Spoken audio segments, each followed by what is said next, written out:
Falënderimi takon Allahu xhalla shanuhu, krijuesit të gjithësisë, paqja dhe mëshira e tij qofshin mbi të dërguarin e tij Muhammed Mustafa sallallahu alaihi wasallam, mbi familjen e tij të pastër, mbi shokët e tij dhe mbi gjithë ata të cilët ndjekin rrugën e tij deri në ditën e fundit.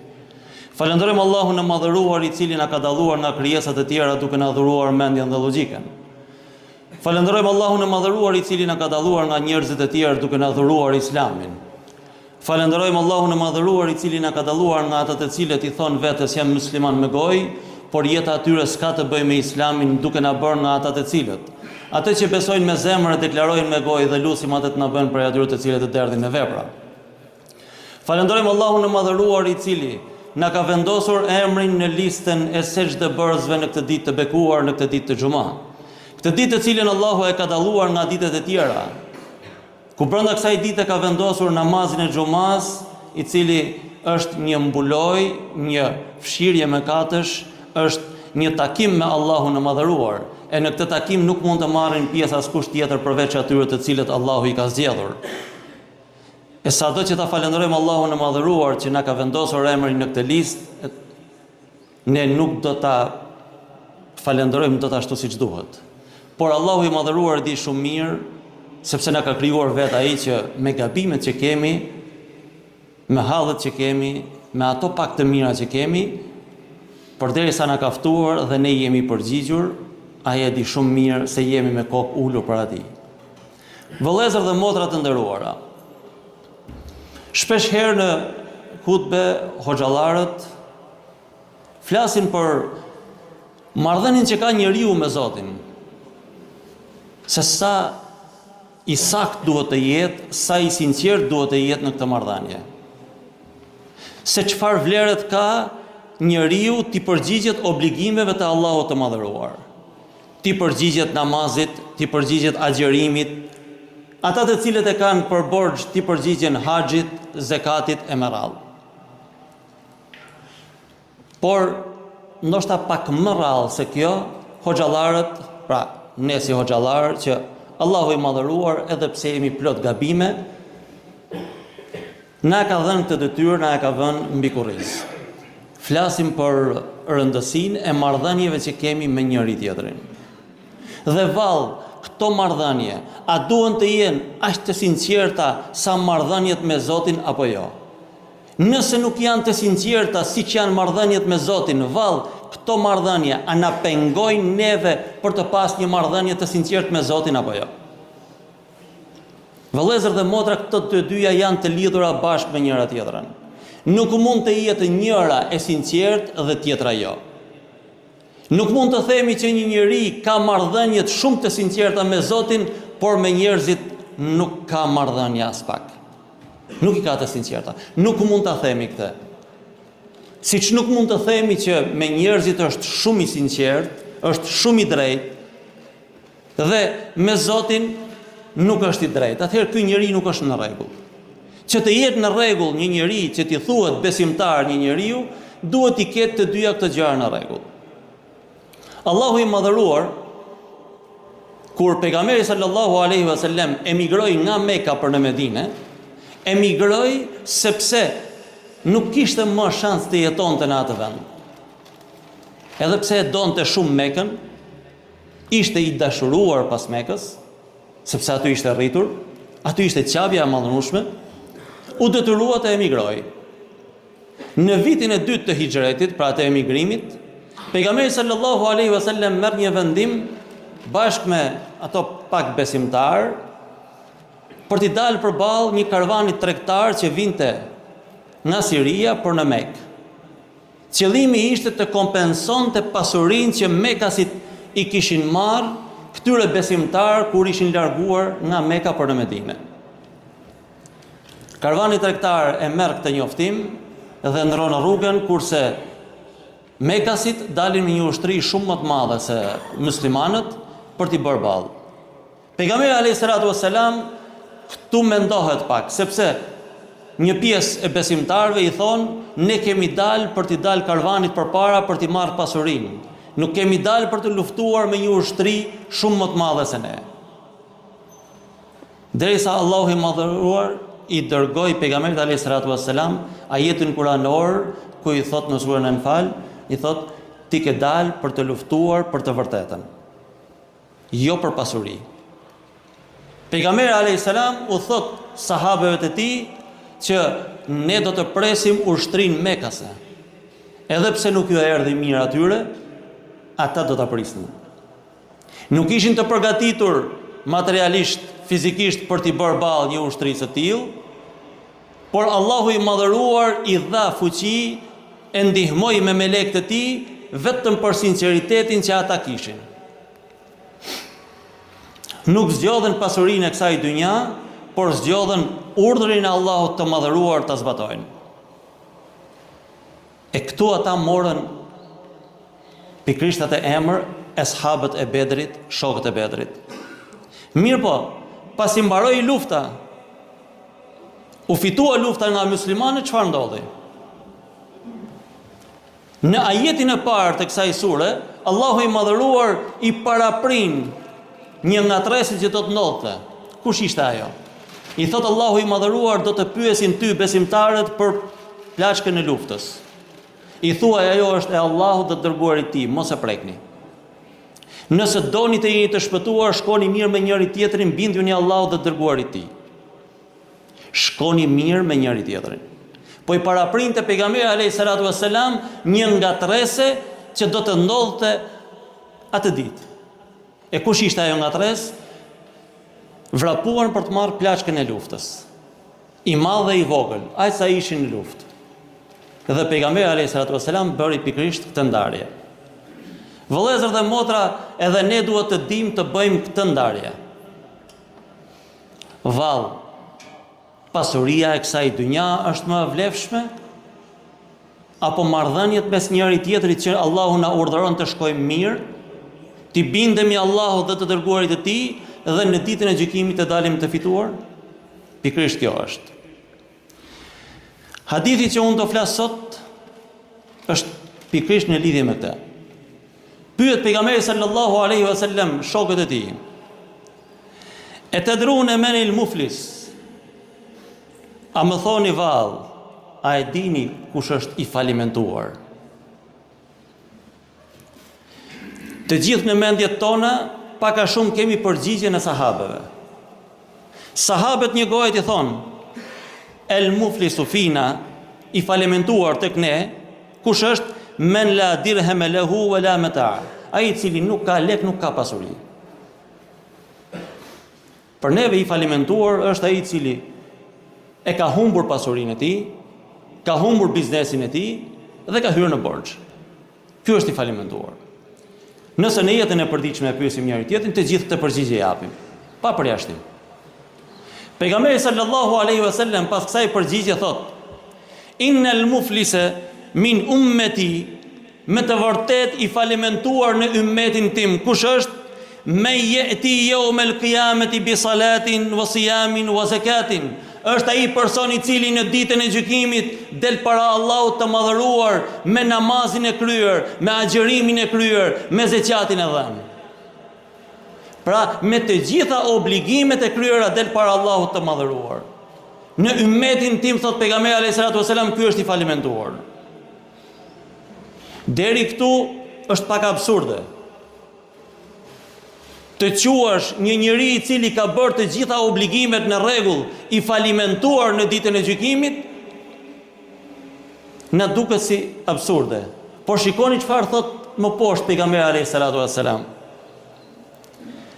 "Wa yati qad shatama hadha", por në të njëjtën kohë ky person vjen me sharjet që i ka bërë filanit e filanit e filanit. Pra, nuk i ka ndaj goja, se ka rujt goja, ka sharë njerëzit. Uesefe ke deme hadha, dhe ka derdhur gjakun e filanit e me radhë. Ue darabe hadha, dhe ka rafur, ka dhunuar filanin e me radhë. Ue e kele male hadha, dhe ka ngrën pasurin e tjetër kujt. Ka ngrën pasurin e filanit Fe yu'ta hadha min hasanatihi, Dhe pikërisht në këtë moment kur Allahu i madhëruar, ky person i ka dalë para Allahut me të gjitha obligimet ndaj Allahut të madhëruar të kryera në rregull, deri këtu jemi mirë, Allahu i madhëruar thot ti je për xhennet. Në këtë moment del një person dhe thot: "O Allah, ai me ty ka qenë i sinqert, obligimit i ka kryer në rregull, po ama mu më ka sha. Mu më ka ofendu. Ka fol kur unë s'kam qenë prezent." Pejgamberi alayhis salatu wassalam të folurën pas shpine e ka krahasuar me mishin e vllajt. Dhe i thonë: "Ja Rasulullah, por nëse është e vërtet ajo që ne kemi thënë, kjo është të flasës që pas shpine. Se nëse nuk është e vërtet është shpifje. Dhe shpifja është më e rëndë se zinaja, pra imoraliteti. Nëse flet të vërtetën kur vllai juaj, motra juaj nuk është në prezent, edhe kur ta dëgjoj se ti ke fol atë fjalë për të, i vjen keq, ke fol pas shpine. Dhe çdo njeri që unë kam fol pas shpine, në ditën e gjykimit do të vijë dhe të thotë: "O Allah, marrëdhëniet me ty si i ka pasur nuk e di. Mund t'i ketë pas shumë të mira, por mua më ka ofenduar, nuk ka lënë vend pa fol për mua. Unë dua hakun tim." Vjen tjetri dhe thot: "O Allah, më ka ngrënë pasurinë." Si hahet pasuria e tjetrit? A vallë vetëm duke e vjell? Duke e tjetërsu? Jo. Ka edhe mënyra të tjera. Por do vim në hadithet më poshtë, sepse njërën prej të drejtave që ne shkelim tek njëri tjetri më shumë është pikërisht ato 2-3 hadithe që do të nalem tek ajo marrëdhënie që kemi mes njëri tjetrin. Pra i vin kaq shumë njerëz, thot Allahu i Madh, pejgamberi alayhis salatu wassalam, pra dhe jep nga të mirat e tij, i jep të parit, i jep të dytit, i jep të tretit. E çfarë ndodh? Thot pejgamberi alayhis salam: "Fa in faniyat hasanatuhu qabla an yuqda ma alayhi", dhe nëse ati i mbarojnë të mirat para se të ketë kryer punë me njerëzit. Tani këtu jemi drejt falimentimit. "Ukhidha min khatayahum", dhe i merren gabimet e të tjerëve që ky ju ka hyrë në hak në këtë dynja, futi feturihat alayhi, dhe i ngarkohen atij në kurriz, thumma turiha fi an-nar, pastaj ai hidhet në zjarr. Allahu na ruaj. Jemi nisur tek Allahu i madhëruar me të gjitha obligimet e kryera,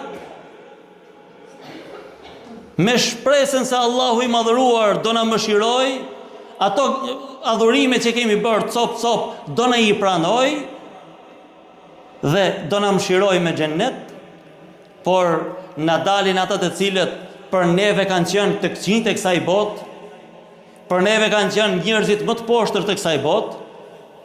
Kemi folë për ta, i kemi sharë, i kemi ofenduar, ju kemi cenuar nderin, ju kemi prekur familjen, i kemi dhunuar, dalin këta dhe bëhen pengesë që ti të hysh tek ai xheneti që ke ndërruar sa herë që ke fal namazin apo sa herë që ke përmendur Allahun e madhëruar. A ka njeri më të falimentuar se ky? Nuk ka.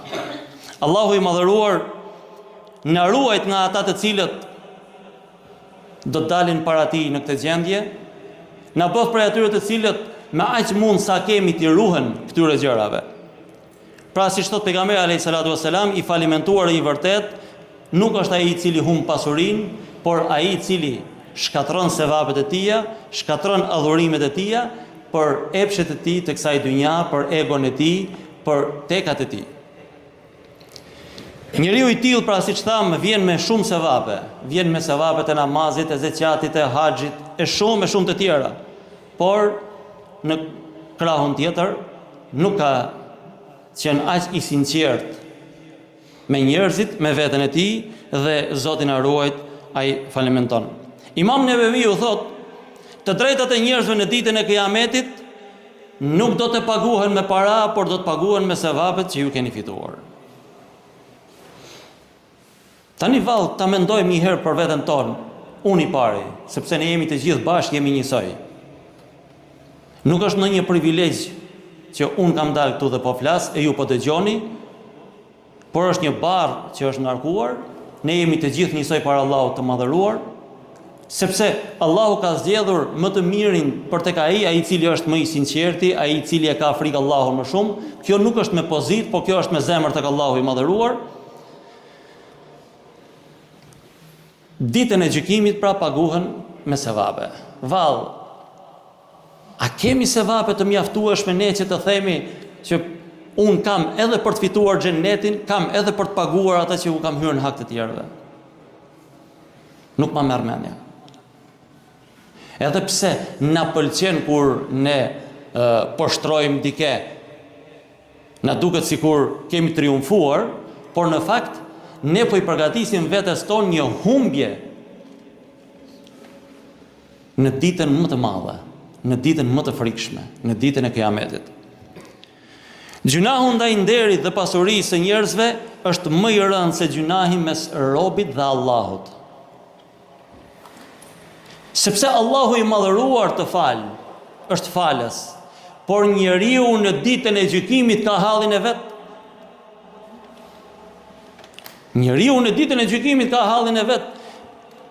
Dhe ai do të kërkoj kudo që ka mundësi të marr jo një sevap, se është shumë i madh, por 1/1.000.000 e sevapit, sepse ka nevojë për të.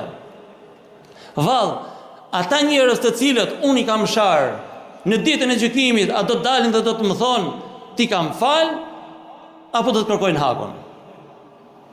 Që është e sigurt që do kërkojnë hakun, po. A do ketë për atyre që do na falin, inshallah ka. Po që diçka që është e sigurt është se ata do kërkojnë hakun e tyre. Për çdo gjë që ka ndodhur në këtë botë.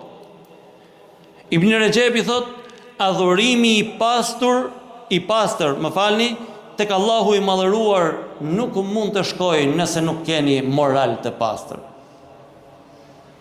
Nëse nuk keni marrëdhënie të mira me njëri tjetrin, nëse nuk jeni të sinqert me njëri tjetrin, ai adhurim nuk mund të shkojë tek Allahu i madhëruar, thot, i pastër ashtu siç duhet. Dhe siç e thash pak më parë, një ndër mënyrat që ndoshta pa dashja apo pa e kuptuar, që i vjellim pasurinë njëri tjetrit apo i ham pasurinë njëri tjetrit është vëllezër dhe motra borxhi. Marrim borxh tek njëri tjetri sepse jemi nevojtar, jemi njerëz. Ka raste që një ditë ato që un kam nuk më mjaftojnë për atë hall që Allahu më ka dhënë, e kërkoj borxh tek vëllezërit e mi, tek njerëzit e mi. Vallë, sa i sinqert jam pastaj në kthimin e këtij borxhit. A mendojmë se vllai jon ka shumë dhe nuk ka problem, edhe pse nuk ja ktheva këto, për atë janë pak, për mua janë shumë, atë nuk e vret, ndërsa unë nëse ja kthej, do bi prap ngusht. Është aq problematik sa që pejgamberi sallallahu alaihi wasallam një ditë sollën një xhenazë para tij. Një besimtar. Pejgamberi alayhi salatu wasalam pyet njerëzit të cilët e kishin sjellë. Pasi e merr vesh që ai kishte borxhe. Pyet, a ka lënë ndonjë gjë pas vetes? Pra për ta paguar atë borxh? Sahabët i thonë jo. Pejgamberi alayhi salatu wasalam thot, falni ju xhenazën. Nuk merr pjesë në atë xhenazë. Keni dëgjuar në për xhenazë që ne hoxhallarët u themi njerëzve, a ja bani halal, a ja bani halal, a ja bani halal? Besoj keni dëgjuar. Ne të gjallët themi, ja bëjmë halal. Unë për disa vite më radhë, në atë kohë kur isha në Librazh, i shtoja edhe një gjë tjetër kësaj, sepse mu dukte shumë hipokrite kjo pyetje. U thoja këtë njerëzve, Nëse dikush i ka pas borxh apo personi që ka vdekur i ka borxh atij, të shkojnë tek familjarët dhe t'i thonë mua më ka pas borxh. Dhe sot mos të thonë këtu ja bëj halal. Sepse të thuash atë ditë që varroset filania apo filania ja kanë bërë halal, pastaj të dalësh dhe të thuash që shiko, unë atë ditë thash që mos binë në sy për të keq, por që mua më ka borxh, kjo nuk shkon. Atëherë duhet jesh i sinqert me veten tënde, duhet jesh i sinqert edhe me marrëdhëniet që ke pas me njeriu. Pejgamberi alayhis salatu wassalam është treguar i ndrojtur në këtë aspekt. Pra u thot fal, nuk thot mos ja falni xhenazën, por thot falnja ju xhenazën. Sepse ai ka një barë shumë të madhe mbi kurriz. Pejgamberi alayhis salatu wassalam në një hadith tjetër ka thënë nefsul mu'mini mu'allaqatan bidaynihi hatta yuqda anhu. Shpirti i besimtarit do të mbahet pezull derisa të shlyhet borxhi i tij. Do të mbahet pezull, thot pejgamberi alayhis salatu wassalam, shpirti derisa ti shlyhet borxhi. Nëse nuk shlyhet borxhi deri në ditën e gjykimit, ai shpirt do të jetë i mbyllur, do të jetë në një kafaz i mbajtur pezull, sepse ka borxh te filani, te filani, te filani. Borxhi, thot pejgamberi alayhis salatu wassalam, ad-daynu hammu bil-layli wa madhallatun bin-nahari, është thot shqetësim natën, nuk të lë të flesh, por ditën është poshtrim. E merr borxhin, tjetri të mirë kupton sepse ke hall, e ke kryer hallin, ke dal nga halli, ti vazhdon ta marrësh borxhin akoma. Unë si borxhli që kam marrë borxh, vi për të falë namazin bashkë me ty këtu, por kokën e kam tullur. Natën nuk më merr gjumi sepse nesër do takohem prap. Pra e gjithë jeta na ndryshon në momentin që kemi marrë borxh. Nuk po flas për ata të cilët e kanë marrë dhe bëjnë sikur se kanë marrë. Sepse ata hynë në një kategori tjetër. Ata të cilët e kanë marrë borxhin dhe edhe pse kanë mundësi nuk e paguajnë, ata hynë në një kategori tjetër. Nuk mund t'i fusim te kjo pjesë. Sepse atyre as nuk i vjen turp ditën, as nuk shqetësohen natën. Nuk flasim për atë kategori. Ajo është tjetër. Ne po flasim për ata të cilët e ndjejnë si barë mbi kurrizin e tyre atë që kanë marrë. Pejgamberi sallallahu alaihi wasallam e lutte Allahun e madhëruar shumë që mos të jetë pjesëtar i borxhit dhe thonte: Allahumma inni a'udhu bika minal ma'thi wal maghrami. O Allahu im, më ruaj mua nga gjunahet dhe nga borxhi. E transmeton Aisha radiallahu anha këtë hadith dhe e përsëriste shpesh. E thonte shumë thot këtë hadith. O Allahu im, më ruaj mua nga gjunahet dhe nga borxhi. Sepse si që janë gjunahet peng për të hyrë në xhennet në ditën e gjykimit, ashtu është edhe borxhi peng.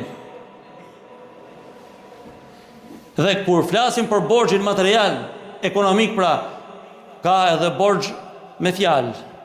I është dhënë fjala, nuk është mbajtur. I është lënë një amanet dhe nuk është trajtuar ashtu siç duhet. Edhe këto janë borxhe që janë pengesë në ditën e gjykimit. Kur e pyeten Aisha radiallahu anha se pse lutej pejgamberi sallallahu alaihi wasallam kështu, thot sepse kur njeriu merr borxh, shpesh herë detyrohet të gënjej, premton dhe nuk man fjalën. Pra borxhi të çon drejt gënjeshtrës, të çon drejt dyftërsisë, edhe pse ka mundësinë, pretendon apo mendon që me ato që ka të kryej një hall tjetër një herë, po mos paguaj borxhin. Dhe nëse takohet me personin që i ka marrë borxhin, thot pse kam mundësinë për momentin, gënjen. Dhe kjo është bërë shumë e modës, shumë normale. Në mesin ton, në jetën ton të përditshme, sepse edhe ne jemi pjesëtar të kësaj botë, me hallet e kësaj botë. Allahu i madhëruar, pse kemi besuar tek ai, pse kemi rënë në shahadet, pse kemi thënë nuk meriton të adhurohet askush tjetër përveç ti.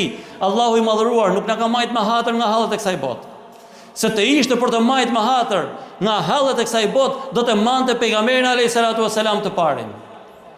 Por pejgamberi alayhis salam i ka quar sprova nga më të ndryshmet, shumë më të mëdha se ato që na ka dërguar neve.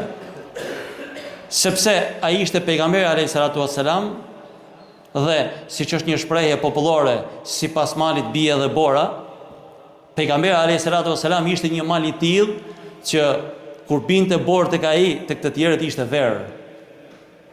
Kur ai kishte hallë, kur ai kishte sprova, të tjerët mendonin se ai pluhuri që kanë mbi kurrizin e tyre është shumë më i rëndë se mali që kanë mbi kurriz pejgamberi alayhis salatu wassalam.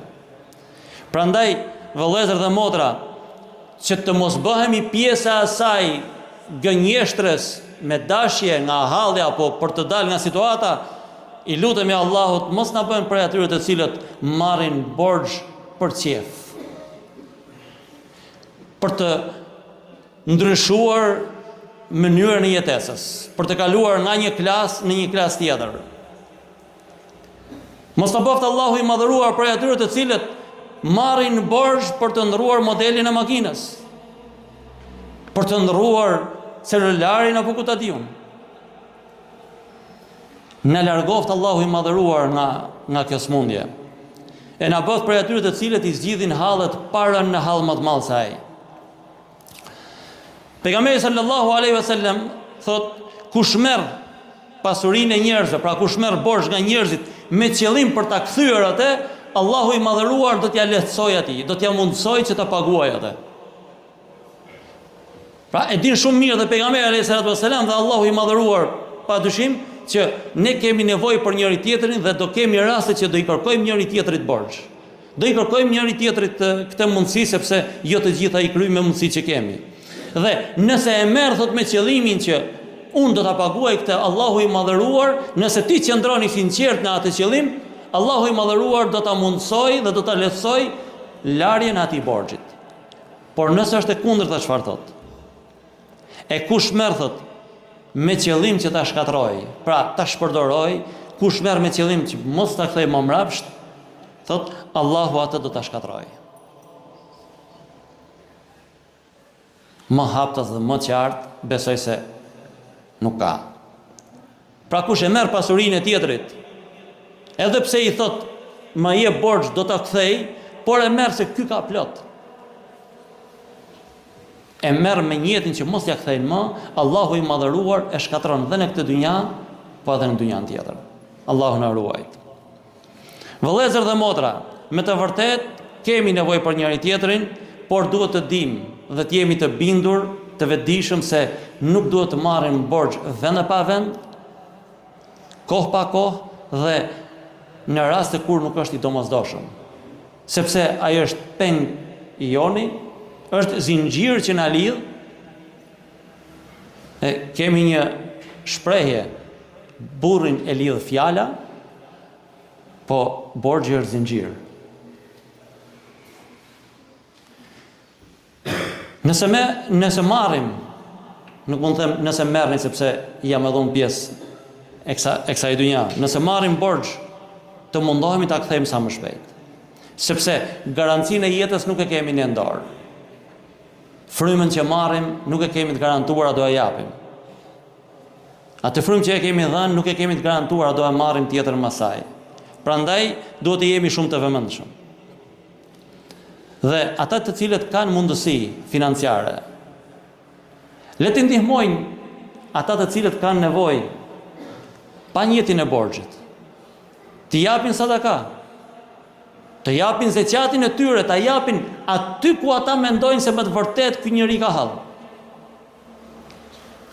Vëllezër dhe motra, është e vërtet se zeqati është diçka institucionale. Pra, duhet të jepet në mënyrë institucionale. Por ne jemi në një kohë ku vëllezërit tonë, motrat tona, familjet që na rrethojnë kanë plot halle. Dhe në mesin e atyre Allahu i madhëruar të ka zgjedhur ty që të ka dhënë pasuri, për të provuar ty se sa i sinqert je dhe sa bujar je ti tek ata. Nëse e shikoni se vjen dikush dhe ju kërkon një sasi lekësh për të blerë ilaçe, më mirë nxirrni nga xhepi me njetin e sadakas dhe jepjani, në mënyrë që edhe atë njeri që ka hall mos ta lini me atë barr mbi kurriz, po edhe ju të dilni tek Allahu i madhëruar i shpërblyer për sadakan që keni dhënë apo pjesën e zakatit që ju keni paguar. Me të vërtetë ne kemi nevojë për njëri tjetrin, po kemi nevojë jo vetëm në këtë jetë, kemi nevojë edhe në ditën e gjykimit. Nëse ne të gjithë bashkë nuk do të mbështesim njëri tjetrin në këtë botë, në ditën e gjykimit mendoni pak se a do e mbështesim vallë apo jo. Yawma yafirru al-mar'u min akhihi. Në atë ditë do të ndahet thot burri nga vllai, pra vllai nga vllai, motra nga motra, familja, babai nga fëmia, fëmia nga babai, punëdhënësi nga punëmarrësi, punëmarrësi nga punëdhënësi. Do të ndahen nga pse? Për hakun që i kanë njëri tjetrit. Vallë, sa të pastër jemi ne në këto marrëdhënie, duhet t'i vëmë gishtin kokës. Allahu i madhëruar na bëhet prej atyre të cilët janë të kujdesshëm në marrëdhëniet me njëri tjetrin, ashtu siç janë të kujdesshëm në marrëdhëniet me Allahun e madhëruar. Na bëhet prej atyre të cilët nuk e shpërdorojnë vllazërinë që kanë me njëri tjetrin për interesat e kësaj dynja, po e ruajnë atë për ahiret. Allahu i madhëruar na pastroft zemrat tona, ashtu siç pastrojmë ne rrobat tona. Allahu i madhëruar na pastroft gojat tona, na pastroft veprat tona. Na bëf prej atyre të cilët çdo gjë që bëjnë e bëjnë me njëtin për të shpërblyer vetëm nga Allahu i madhëruar, me sinqeritet, dhe në ditën e gjykimit na nxjerr Allahu i madhëruar bashkë me pejgamberin sallallahu alaihi wasallam. Na nxjerr prej atyre të cilët pejgamberi alayhi salatu wasalam do të jetë krenar me ummetin e tij. E inshallah bashkë me të në xhennetin më të bukur, në xhennetin Firdaus. Ela ina ahsan al-kalam wa ablaghan al-nizam كلام الله الملك العزيز العلام كما قال الله تبارك وتعالى في الكلام وإذا قرئ القرآن فاستمعوا له وأنصتوا لعلكم ترحمون. بارك الله لنا ولكم.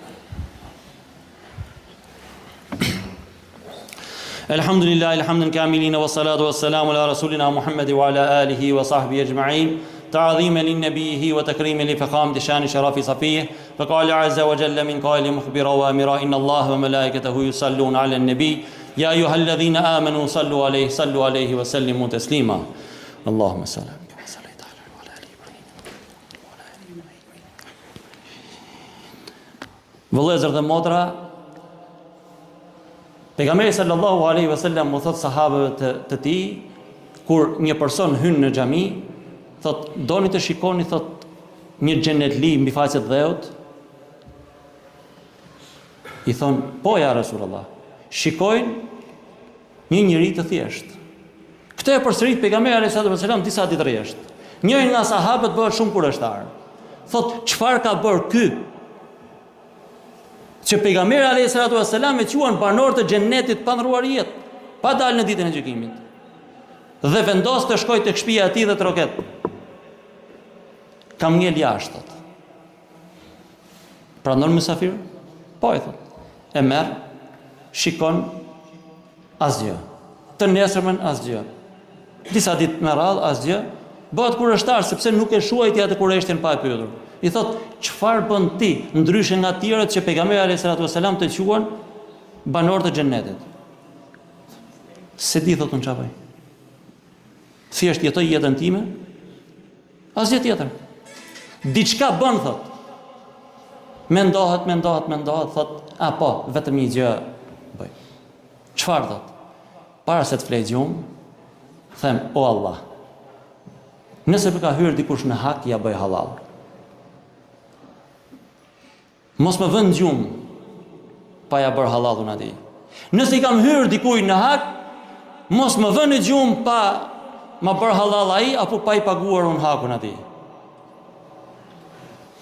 Dhe kështu flinte gjumë. Vëllezër dhe motra, që i kemi hyrë në hak njëri tjetrit, i kemi hyrë. Që i hymë në hak njëri tjetrit, i hymë. Luma i që e ka zemrën e madhe dhe çdo natë para se me fjet thot: "O Allah, unë ja kam bërë halal të gjithëve." Dhe nëse kam për të marrë hak diku, "O Allah, merr hak ti ashtu si din vetë, se unë hyn hak duke menduar se jam duke marrë hak." Prandaj Allahu është i mëshirshëm, por pa drejtësi nuk e pranon.